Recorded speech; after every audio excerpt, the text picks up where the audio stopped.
Welcome, curious minds, to another deep dive. Today, we're plunging into a region of, well, breathtaking beauty that holds a powerful paradox: the Texas Hill Country. It's home to rolling hills, serene rivers, those iconic summer camps, yet it lives in this constant, uneasy dance with the formidable power of water, specifically the ever-present threat of flash floods. Now, you've sent us a remarkable stack of sources with really extensive inquiries about a hypothetical major flooding event at Camp Mystic in 2025, raising some understandably serious concerns about camper safety, potential loss of life. So our mission today is to unpack why this region is so uniquely vulnerable, how communities prepare and respond, and crucially, to clarify the reality as of right now, July 6th, 2025. Okay, let's unpack this. So when you think about the hill country, it's just so picturesque. It's almost hard to square that image with this level of flood risk. What is it about the landscape itself? What makes it such a perilous flash flood hotbed? What's the story into those hills? It's fascinating, actually, because the very geology that makes the hill country so visually stunning is also what makes it ground zero for flash floods. We're talking primarily about Edwards limestone. It's this naturally dense rock, almost like concrete in places, lying just beneath the surface. Okay. And on top of that, you have very thin topsoil, really shallow. Right. So this unique geology means when you get those intense Texas downpours, the water has almost nowhere to soak in quickly. It just sheets off, runs rapidly across the surface. Huh? Then you add in the topography, the steep slopes, the narrow canyons, they act like natural funnels. Okay, channeling the water. Exactly, channeling huge volumes of water into these confined riverbeds, sometimes in just minutes. And here's where it gets, well, even more complicated.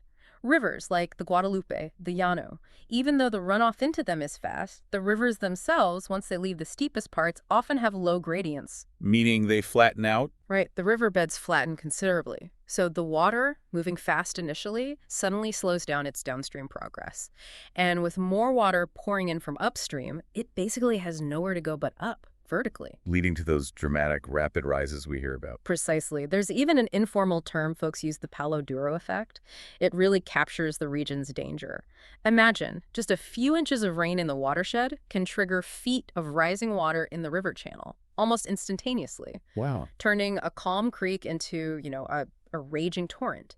That immediate surge is the defining characteristic of hill country flash floods. So it's basically built on this giant, sloping, sort of non-absorbent slab that just funnels water straight into rivers that then back up. That paints a very clear picture of the geological side. What about the weather? What triggers these events from the sky? Well, the direct cause is always intense, localized rainfall. That's the trigger. Particularly in late spring and summer, think June, July, August. Texas often gets these slow-moving storm systems packed with moisture from the Gulf. These systems can just stall out, dumping enormous amounts of rain over a relatively small area in a really short time. It just overwhelms the landscape's capacity.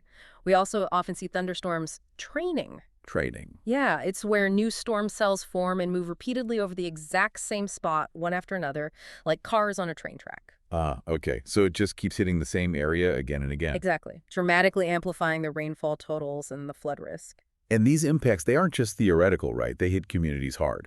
The Guadalupe River, for instance, flows right through towns like Kerrville, Hunt, Ingram, Comfort. Then down near Canyon Lake into New Braunfels. And even bigger cities like Austin, San Antonio, they're not immune either.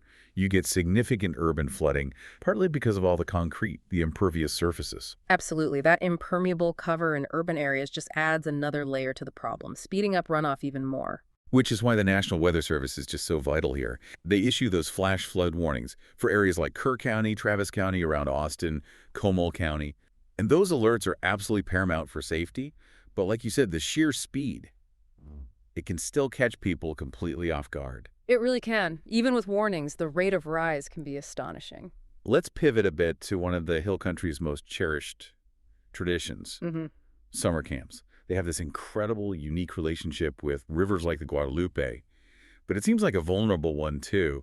You totally see why they'd pick those riverfront locations for swimming, canoeing, all that. Yeah. But it puts them squarely in the path of these Texas flooding summer camp scenarios we hear about. It's quite a dynamic, isn't it? And these camps, many have been there for generations, adapting over decades.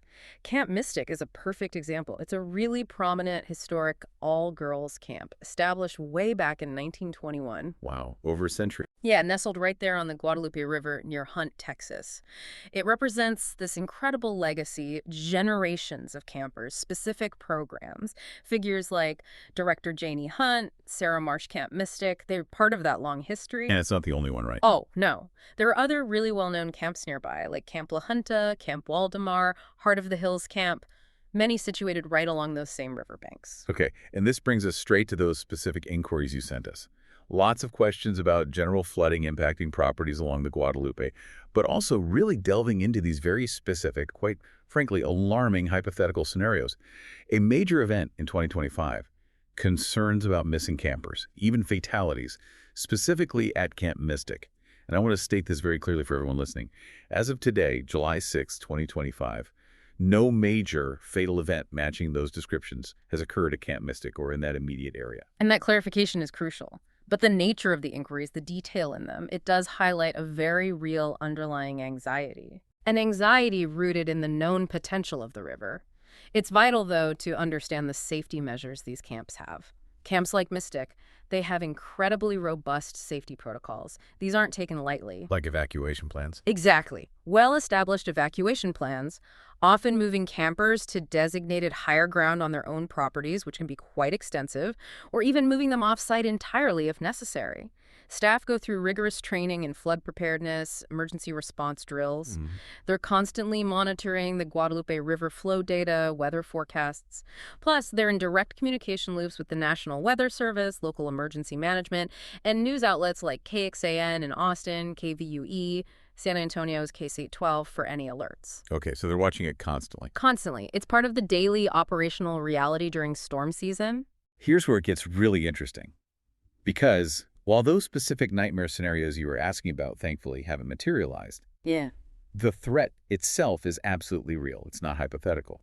And that intense focus on prevention and preparedness is precisely why those worst-case outcomes are avoided. That's the key point. These robust and likely very costly safety measures, reflected perhaps in things like the Camp Mystic cost. They are the reason that mass casualty events at these established camps, despite the region's extreme vulnerability, are thankfully incredibly rare. It's a constant state of vigilance and investment in safety infrastructure and training.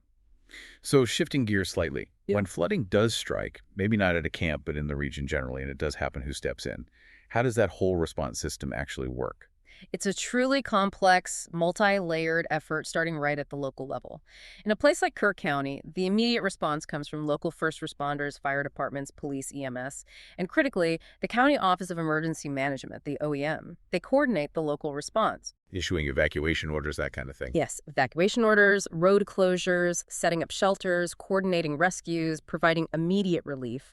Local news, like Kerrville news outlets, becomes absolutely vital for getting that information out quickly. Then you have the state level kicking in. The state government. Right. The Texas governor, currently Greg Abbott, plays a central coordinating role for state resources. His Division of Emergency Management, TDEM, activates. They can deploy state assets, personnel, equipment, sometimes even the Texas National Guard if needed. Okay. And there's a contingency, too. If the governor happens to be out of state during a major emergency, the lieutenant governor, Dan Patrick, steps in as acting governor to manage the response. Got it. So local, then state. What about bigger disasters? For major disasters that overwhelm state and local capacity, federal assistance becomes critical. That's where FEMA comes in. FEMA, right. Federal Emergency Management Agency. Exactly. They provide significant funding for relief efforts. That includes individual assistance for residents, think grants for temporary housing, essential needs for Texas flood victims, and also public assistance, which is funding to help rebuild damaged public infrastructure like roads, bridges, utilities. They work hand in glove with state and local officials. But there's another piece too, isn't there? The volunteer groups. Oh, absolutely crucial. The non-governmental organizations, or NGOs, they are often indispensable on the ground. Like the Cajun Navy. The Cajun Navy is a prime example, famous for their swift boat rescues in flooded neighborhoods, often arriving with their own boats before official resources can get everywhere. And you have groups focused on feeding people World Central Kitchen, Mercy Chefs setting up mobile kitchens, providing hot meals to displaced residents and exhausted first responders. That's amazing. They truly fill critical gaps, often operating with incredible speed and flexibility, driven by pure compassion. They're a vital part of the overall response fabric. And threading through all of this local, state, federal, NGOs is communication. Reliable information seems absolutely paramount during a flood. It's life-saving. As we touched on, local news stations KXAN, KVUE, KSA-12 provide continuous updates, vital warnings, road closures, shelter information. They often have those Texas flooding map overlays, too, showing affected areas. Yes, exactly. Showing where is the flooding in Texas, what part of Texas is flooding, and sadly, if necessary, they are also the ones confirming information like a Texas flood death toll. And always the National Weather Service, with those foundational flash flood warning alerts. Their alerts are the bedrock of the warning system. That constant Texas flood update flow is key to guiding people's decisions. So looking longer term after the immediate crisis passes. While recovery is often a long, difficult process, rebuilding homes, businesses, infrastructure, it can take months, even years. I can imagine. But these experiences, however devastating, also tend to foster incredible community resilience. People come together, and often lessons are learned. Disasters can lead to improvements, better warning systems, stricter building codes in flood-prone areas, more robust evacuation plans, enhanced public awareness campaigns. That focus on building back stronger is key. You might even hear historical references like Texas flooding summer camp Mystic Trump, related to federal declarations or assistance during past recovery efforts. It's part of that longer-term picture. This whole deep dive really underscores that inherent tension, doesn't it? That continuous vigilance required in the Texas Hill Country. It's this place of undeniable, almost magnetic beauty, but it's locked in this constant, delicate dialogue with the sheer power of water. And for institutions like Camp Mystic and the others nestled right there in the floodplains, vigilance isn't just some policy on a shelf. It feels more like an existential requirement. It absolutely is. It has to be woven into their very existence. And while those specific, very detailed, tragic scenarios that prompted some of your inquiries were, thankfully, not reflective of actual events as of July 6, 2025, they really serve as this powerful reminder, a reminder of the very real fears born from historical floods and the terrifyingly rapid, destructive potential of those hill country rivers. The potential is always there. And it seems the coordinated efforts, local, state, federal, and those incredible NGOs, that whole system is really the strongest defense against that potential becoming reality. It's the best strategy we have: preparedness, rapid response, and community support. This raises an important question. Given the inherent, really unchangeable geological vulnerability of regions like the Hill Country, how does a society, how do we balance the deep human desire to live in, to work in, to enjoy such beautiful but high-risk areas?